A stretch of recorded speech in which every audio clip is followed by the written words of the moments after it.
एक गांव में एक रामू नाम का व्यापारी रहता था। उसका व्यापार कुछ दिनों से ठप चल रहा था। इसके कारण उसको काफी दिक्कतों का सामना करना पड़ रहा था। पूरा गांव घूम लिया, कहीं से भी कुछ नहीं मिला खाने को। अब मैं क्या करूं? बहुत जोरों की भूख लगी है, मुझसे भूखा रहा नहीं जाता। इस समय में वो अपने घर पहुंच गया। घर जाते ही उसकी पत्नी बोली, आप आ गए जी, मैं आपका कब से इंतजार कर रही थी। और हाँ, सामान किधर है, दो ना खाना बना दूं। बच्ची बहुत भूखी है, कब से रो रही थी, सो गई रोते रोते। ना ही काम मिला ना खाने को कुछ मिला। पूरा गांव खोजा, कहीं कुछ नहीं मिला। अब तो लगता है भूखा ही रहना पड़ेगा।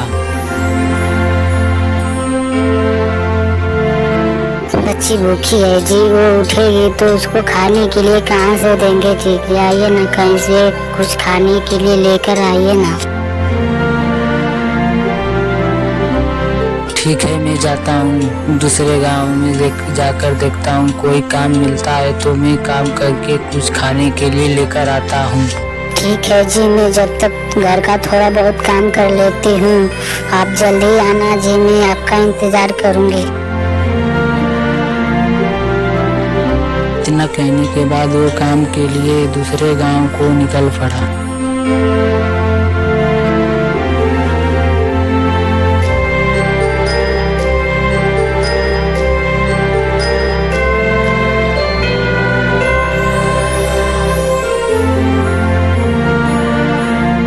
काम खोजते खोजते वह एक कुएं के पास जा पहुंचा और कुएं के पास में एक वृक्ष था। और उस वृक्ष के नीचे जाकर बैठकर वो आराम करने लगा। मैं बहुत काम खोजा पर कोई मुझे काम नहीं मिला।